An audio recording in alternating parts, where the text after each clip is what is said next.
Hello, everyone, and welcome into episode 3 of Around the Bases here on Infinity Sports Network. I am your host, Miles Klotz, alongside my co-host, Chris Gleason. Chris, how are you doing today, bud?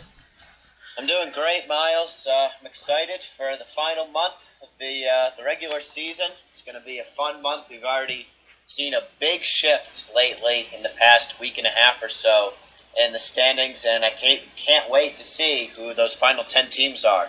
Yeah, definitely. It's going to be an exciting stretch run towards the end of the season. Anyway, lots to talk about today. The phone number today, 508-244-1852, 508-244-1852. On to our first half of the show. We'll be talking the American League.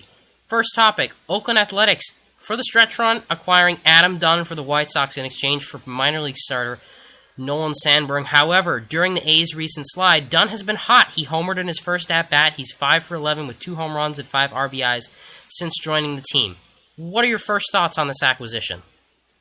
Well, it's a big move for the Oakland Athletics, and it's obviously important after trading away two-time home run derby champion Yoenis Cespedes. That fills a big void for the Oakland Athletics.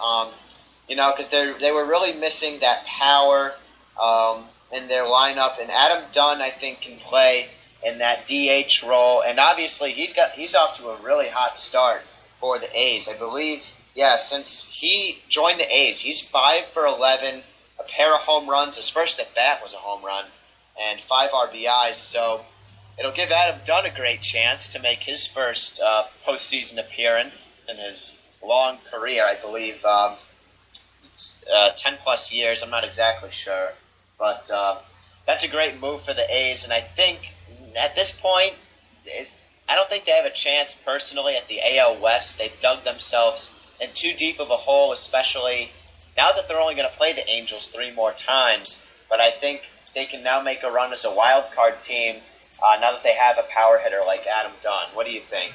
Yeah, definitely. I think this is going to be a good acquisition for them. They've gotten a real big power hitter in their lineup, and it adds another dimension to them because they have another power hitter. So in terms of how it's going to affect the A's, I think it's going to help their their lineup a little bit as a big power bat off the bench. He's definitely going to help out. He's not been having the great years, but he is a 2-time All-Star. He's had his success in the past. So definitely someone, while he's going to strike out a lot, he's also going to walk a lot, and he's going to hit a lot of home runs. 462 for his career. So definitely look at him as a guy. I mean, he's a guy who had 5 straight seasons of 40-plus homers. So he's a guy who's going to add a lot of power. Now, I want to talk a little bit about Nolan Sandberg, the guy they got in return. I'm a little worried about him as he's a 22-year-old minor league reliever pitching in high A. But he has some good stuff. He has a good fastball, a good slider, gets enough strikeouts, 9.2 per 9. So he looks like he could be a potential bullpen piece in the future. But back to Adam Dunn. Thinking now that the A's have some more power back without Cespedes, do you think this downslide continues through September? And do you think the A's have a real shot at missing the playoffs? Well, personally, I think the A's, they're too good, and I think a lot of people would agree they're too good. The rotation, specifically, is too good to not make the playoffs. Right now, when you look at the standings there, let's see, that's 3, 4. So they're 2.5 games, I think, up on that first wild card spot over Seattle. They're going to get in. It doesn't matter if you're the first or the second wild card. They're going to get in somehow or another on the wild card. I think getting swept in that 4-game series versus the Angels, it wasn't even September yet, but I think that basically buried their chances to win the AL West because they were already losing. They were already on a little bit of a slide. And then you go into Anaheim and get swept in 4 games. That really hurt them. But they're going to make the playoffs, and I think... we have our first caller of the show. It is Kesley Charles. Kesley, how are you doing, man? Good. What do you have to talk to us about today? I was asking about the Marlins. I got something in 4.5 games from the wild card spot. Do they have a chance? The Marlins. Well, the Marlins are an interesting case. I think the Marlins, they're a good team, and they acquired Jared Kosar through trade. So I think they're a talented team. I don't know, maybe if they can get back into wild card contention. Chris, what are your thoughts? The Marlins, I hate to tell you, they're probably out of it. There's a lot of good teams ahead of them, and I thought up until probably late August that they were in it, but right now they're 4.5 games out of that second wild card spot, but they're 4 games behind the next team that's ahead of them in the wild card standings, and even then, that's not even, they're 4 games out of the next team, 4.5 out of the spot. So I think they're too far out at this point with not enough time left, to be honest. I mean, but you can never really count out a team this late in the season. They're only 5 games out of the wild card, and with how inconsistent the Pirates, Braves, Milwaukee, and San Francisco have all been, they definitely have a shot. I mean, this team has some good pitching. They obviously have my pick for the NL MVP in Giancarlo Stanton. So, and the schedule's pretty manageable. They got the Nationals twice, but they've also got Phillies, Mets, fellow wildcard team in the Brewers coming up on the schedule. So it's a manageable schedule. As long as they can get some of those games against the Nationals and maybe against the Brewers will be crucial, I think they definitely have a shot. Question. Wait, Chris, hold on. Oh, sorry. Don't want to interrupt. Continue. Yeah, I have another question regarding Giancarlo and whether or not does he have the MVP spot already locked up? What do you think, Chris? MVP spot already locked up. I would definitely disagree with that because you got Clayton Kershaw is kind of my front runner for the MVP this season. Kershaw, of course, has 17 wins. He's got a league-leading 1.70 ERA. I think Clayton Kershaw would give Giancarlo Stanton. Granted, he's a pitcher, but he's just so good and so dominant. I think he would give Stanton a run for his money at the MVP, especially him being on a playoff team. I think the voters oftentimes favor those guys who are on playoff teams. Yeah, I definitely think so. I definitely think he has a good shot at winning the MVP. I actually would put him as my favorite. Do I think he has it locked up? I don't know if he has it locked up, but he definitely has a really good chance. His stats showing that he's really good. He leads the league in OPS, and he definitely is pretty good at, keeping his stats up. So I really think he has a good shot. But anyway, thank you for the call, Kesley. Appreciate it very much. All right, thank you. Bye. All right, our first caller, Kesley Charles from Miami, Florida, calling in to talk about the Miami Marlins. Anyway, talking about the Marlins, back to our next topic. We're going over to the AL West. We are talking the Houston Astros, and Bo Porter has been fired, along with bench coach Dave Tremblay. They are both out. Tom Lawless takes over as the interim manager.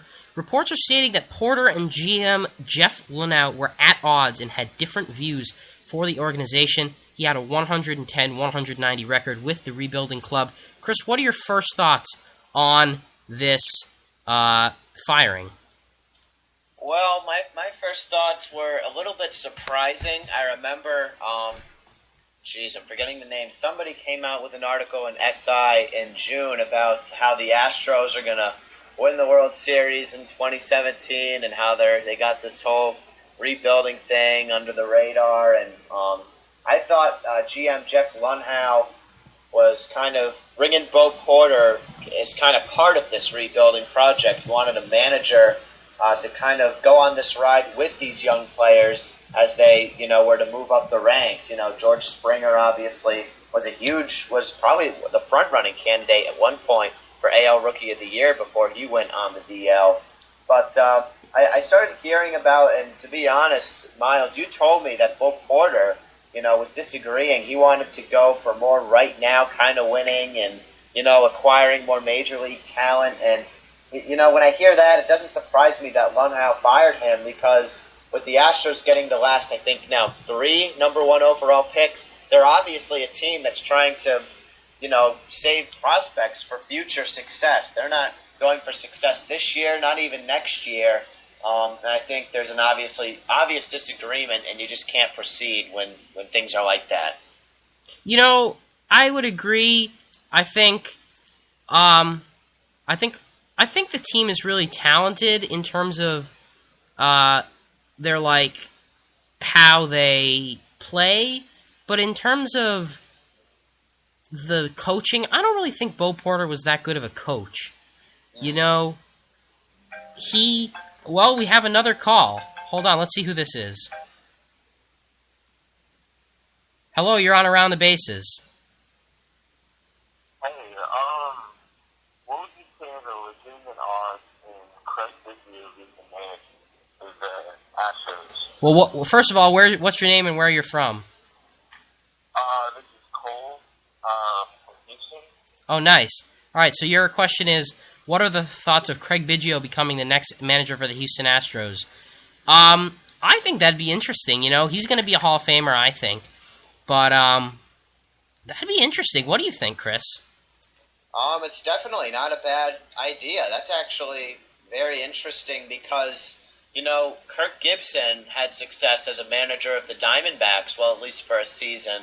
And obviously he was a star with the Dodgers, but you saw Robin Ventura come back to manage the Mets, or not the Mets, I'm sorry, the White Sox. Why did I say the Mets?